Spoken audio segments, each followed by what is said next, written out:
wartawan yang sudah hadir di sini.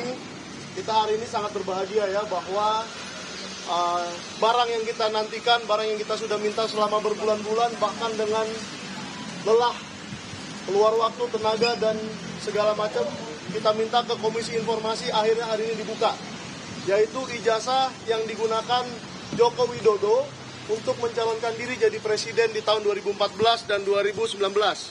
2014 yang bawah, 2019 yang atas. Nah, ini mengkonfirmasi temuan-temuan yang saya dapatkan dari sumber lainnya. Namun ternyata ada yang salah di sini. Jadi di sini agak berbeda dari sumber-sumber yang saya dapatkan mengenai ijazah yang digunakan 2014. Tetapi itu nanti akan kita investigasi lebih lanjut dan akan kita umumkan hasilnya begitu saya temukan. Nah, untuk Pak Bonatua saya ucapkan selamat bahwa penelitiannya telah membuahkan sebuah hasil ya. Dan nanti akan dibukukan ya Pak Bonatua. Ya. Akan dibuat menjadi sebuah buku yang semoga akan menjadi penerusnya Jokowi White Paper. Ya. Silakan Pak Bonatua untuk dijelaskan apa yang akan dilakukan. Baik. Terima kasih ya. Assalamualaikum, Shalom, Om Swastiastu, Namo Buddhaya, Salam Kebajikan. Maaf, saya ngopet ini, takut slip tang. Jadi ya selamat siang kepada rekan-rekan media ya. Terutama ya saya mengucapkan selamat Hari Pers ya. Nah, jadi sekarang kan Hari Pers nih. Ya. Ini sekaligus membuktikan bahwa keterbukaan informasi juga dambaan dari insan pers. Bagaimana perjuangan ini adalah buktinya bahwa perslah yang menjadi corong kita ke publik menyampaikan ini. Ya. Jadi terima kasih sudah hadir ya. Saya juga mengucapkan terima kasih buat pemerhati demokrasi, juga keterbukaan informasi, dan terutama untuk masyarakat Indonesia yang selama ini mungkin mohon maaf kata ya kalau saya salah. Yang menurut saya sekarang ada tiga masyarakat Indonesia terbelah tiga ya. Pertama, orang yang percaya bahwa ijazah beliau ada dan asli, dan orang yang ragu-ragu, serta yang ketiga adalah orang yang tidak percaya. Nah, selama ini kita dijebak pada situasi sudah ranah keyakinan, bukan ranah ilmiah. Nah, dengan adanya ini ya, pada inti kita mencoba menawarkan suatu pendekatan baru, yaitu pendekatan fakta empiris. Karena saya peneliti, inilah hasil fakta empiris itu. Jadi saya harap masyarakat yang terbelah, yang tadi tiga itu, kembali ke jadi masyarakat ilmiah yang mari melihat ini semua sebagai alat sah untuk diteliti. Ya, ini tentunya sama-sama kita tahu bahwa proses ini kita mulai sejak 3 Agustus yang lalu dengan proses yang panjang dari awal permintaan informasi, lalu KPU mengeluarkan keputusan 731 untuk mengatakan bahwa informasi saya ditolak karena melanggar keputusan KPU 731. Setelah itu publik marah. Setelah publik marah, DPR juga ikut marah, Komisi 2 ikut memanggil mereka. Lalu setelah itu saya juga mengirimkan keberatan, dan keberatan saya itu dijawab dengan dicabutnya keputusan 731 dan disertai dengan diserahkan juga yang 2 ini, tapi ya dengan 9 item yang disembunyikan. Ya. Nah, lantas saya tidak puas, 9 item itu harus dibuka karena ini dalam rangka demokrasi, yaitu jendela keterbukaan informasi. Akhirnya saya sidang sengketakan di Komisi Informasi Publik dan sampai 6 kali sidang ya sejak November ya. Akhirnya keputusan KIP mengatakan bahwa saya menang. Permintaan saya membuka 9 item diterima. Setelah itu KPU dikasih kesempatan untuk banding ke petun. Dan itu yang ternyata KPU cukup bijak, tidak mau menggunakan uang rakyat untuk melawan rakyat. Ya, dengan kata lain, terima kasih KPU ya. Artinya memang ini buktinya bahwa tak sempat saya simpan ini, selalu langsung saya kasih ke publik. Nah, dengan begitu ya, mengapa inti acara kita ini adalah menerima salinan resmi fotokopi ijazah ya, ini saya fotokopi ijazah terlegalisir berwarna tanpa sensor. Menyambung kata Bang Mike tadi, Ya. inilah data ijazah pertama dari pintu depan KPU. Meskipun saya tahu, saya teliti banyak ijazah yang dari pintu belakang yang beredar ya. Nah, ini nanti akan kita teliti, tujuannya peneliti, mohon kita dibantu ya Pak Publik. Isu ijazah ini kan sudah memecah kita jadi 3 kubu tadi. Nanti mari kita di medsos, di mana-mana kasih data yang benar. Ya. Yang pasti jangan sampai kita menjadi fitnah. Ya, jangan sampai kita terjebak perbuatan tidak menyenangkan, melanggar undang-undang. Kita ini bisa jadi peneliti dengan apa? Dengan data yang benar. Inilah data yang benar. Ini resmi dari KPU lembaga negara. Meskipun kalian harus ingat bahwa ini memang benar data sekunder, tapi ini belum teruji secara klarifikasi maupun autentikasi.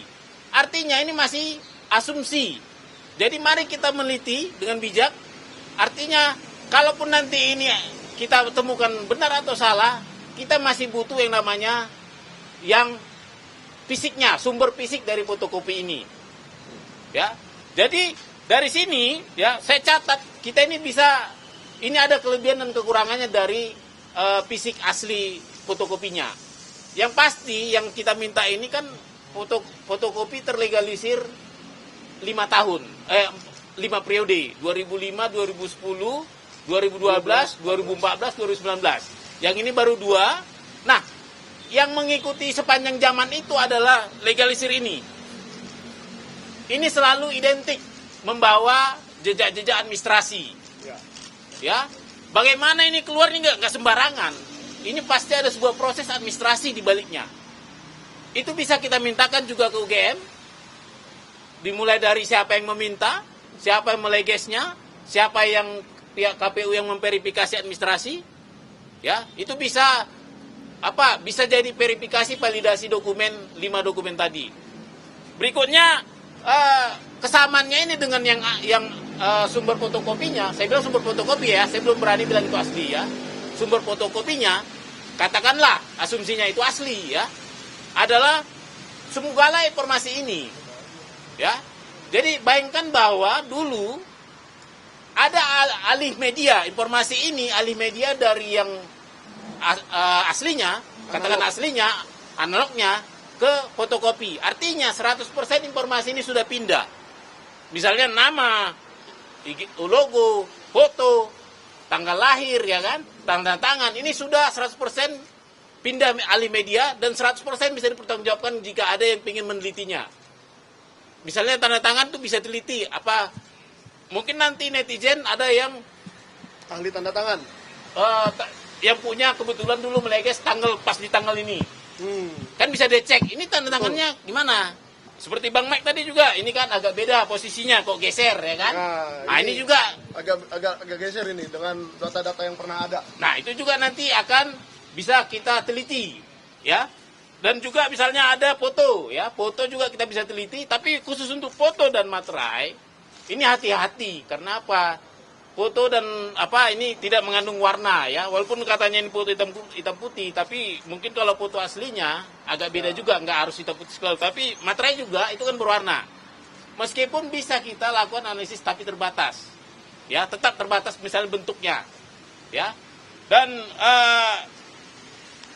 seperti misalnya juga yang kita tidak bisa, kekurangan kita adalah kita tidak bisa uji dokumen fisik, uji forensik. Ya, kita tidak bisa uji usia kertas, kita tidak bisa uji usia tinta. Ya, kita tidak tahu ukuran aslinya, ini kan 4 ya. Tapi kita tidak tahu ukuran aslinya bagaimana. Itu perlu diingat. Jangan pernah kita meneliti ke wilayah itu memakai sampel ini. Supaya jangan terjadi fitnah. Saya juga tidak suka kalau nanti beliau jadi dipitnah. Memang benar kita publik, tapi tentu kita juga harus punya batas ya. Mana yang namanya meneliti dokumen publik, mana namanya melewati batas privasi. Nah, untuk itu ya, sebagai orang yang punya tanggung jawab moral ya, saya memutuskan membagikan ini di media sosial saya. Ya. bisa dicek di media sosial saya. Artinya kalau kalian mau meneliti, jangan pakai teliti yang dibikin orang lain. Takut saya nanti karena ada kebencian, tiba-tiba foto dirubah jadi apa gitu kan. Tanda tangan dirubah jadi apa, sehingga kawan-kawan terjebak pada fitnah. Karena meneliti sampel yang tidak sekunder. Ini kan sekunder ya. Seperti itu. Jadi nanti silakan, nanti mungkin nanti malam saya akan upload ini. Nah, mari kita berdiskusi seluruh Indonesia. Kita jadikan ini diskursus publik. Semua kita dari sini mari berbicara dengan gaya peneliti. Tapi jangan sembarangan tuduh. Seperti itu. Dan yang terakhir nih, saya mungkin harus mengucapkan terima kasih buat Bapak Prabowo ya, yang tetap menjaga iklim demokrasi. Kita tahu KPU ini kita ibaratkan adalah rumah demokrasi kita. Dan kita juga berterima kasih kepada KIP yang menjaga selalu supaya pintu KPU, pintu keterbukaan informasi KPU terbuka. Dan saya juga meskipun kita perjuangan panjang, saya juga berterima kasih ke KPU. Ya meskipun tadi sempat menolak permintaan informasi saya, sempat mengeluarkan peraturan 731, melakukan uji konsekuensi, sempat kita bersidang susah payah, sempat juga saling bantah-membantah. Tapi itu sudah close, kita selesaikan permasalahan kita lanjut ke permasalahan bangsa yang lebih besar, yaitu bagaimana keterbukaan informasi selanjutnya. Saya rasa itu saja. Barangkali ada pertanyaan? Tetap dikasih ke Andri. Ada satu lagi penutup mungkin ya, karena belum ada pertanyaan. Tetap publik bantu kami, dukung kami, karena tugas kita ada 3 lagi ya. Saya lagi meminta ke KPU DKI, KPU Kota Solo untuk tahun 2005-2010. Mereka sudah respon, nanti kita akan berbagi lagi. Artinya ini akan lengkap kita buat jadi data publik. Karena ini memang saya juga di sini saya buat ini untuk penelitian. Mari kita meneliti ya secara bersama-sama. Kenapa? Publik punya hak untuk meneliti informasi publik. Ini bukan barang yang kita takutin untuk diteliti. Kenapa? Hak publik sudah dinikmati pejabat publik. Sudah sepatutnya kita publik juga mengganggu haknya.